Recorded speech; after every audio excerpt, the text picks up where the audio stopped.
I'm Kyla. And I'm Charlotte. And you're watching the I-360 News.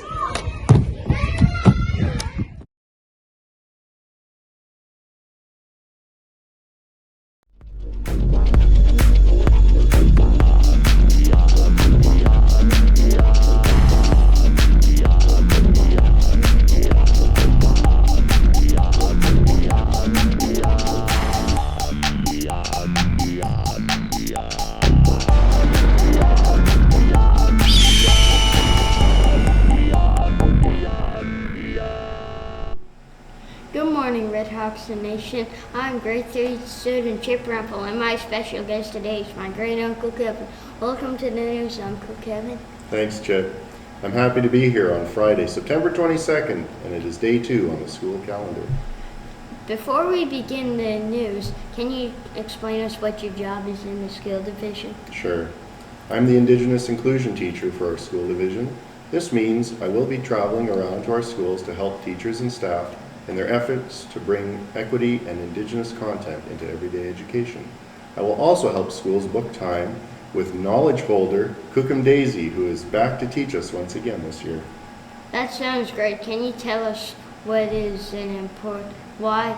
Can you tell us why this is an important role for students and teachers? Sure. Indigenous inclusion is a part of reconciliation, and that is a long process. Those of you who have learned about residential schools know that public education has been a horrible experience for many Indigenous children, families, and communities. People who haven't experienced this may think that it's all something in the past. The truth is, there's a lot of work to do to make sure Indigenous students see a positive reflection of themselves in public schools, that Indigenous knowledge and history is honored, and that Indigenous culture is respected is foundational to the formation of Canada. Chip, did you know that during the War of 1812, Canada was at war with the United States? If Canada had lost that war, it is likely much of what we now call Canada would belong to the U.S. Many First Nations were important military allies in that war, including the Anishinaabe in Dakota, who live in Manitoba to this day. Can you tell us a little bit about what's coming up this week? Sure. Next week is Reconciliation Week. Orange Shirt Day falls on a Saturday this year, but we can still honor this important day all next week. So the week before Orange Shirt Day, or the National Day for Truth and Reconciliation, is called Truth and Reconciliation Week. This is an opportunity for students to learn more about residential schools and colonization, but also about Indigenous culture. All across our division, there will be lessons, messages, and events. Each school will have their own way of honoring the survivors of residential schools. If you're looking for things to do or for online events to join next week, check out the Orange Shirt Day website, as well as the National Center for Truth and Reconciliation website.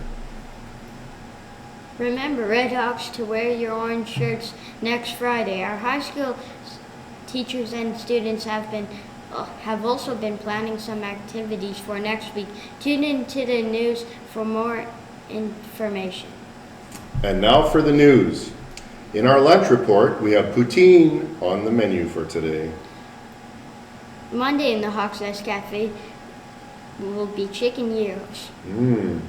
RedHawk Nation, don't forget, it is the Terry Fox Run today. Please remember to bring your donations into the office or donate online. So far, our donations online our online donations are $200. Wow. And now it's time to answer the question that everyone has been asking. Where in the world is our principal? Let's take a look.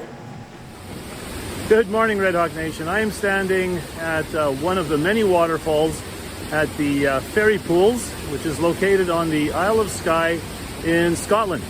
And this is a site that was a former volcano, and you can see a lot of volcanic evidence here.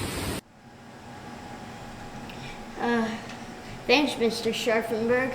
I wonder if Mr. Scharfenberg dipped his face in the water for eternal youthful complexion. Anyway, at this time, the R360 News would like to send out happy birthday wishes to Xander Blythe McCormick for today. And to Peyton Mazinki for Sunday. Happy birthday, Xander and Peyton. Those are all your announcements for today and this week. This is Chip Rebel. And Kevin Stevenson signing off. Have a great day at school, everyone.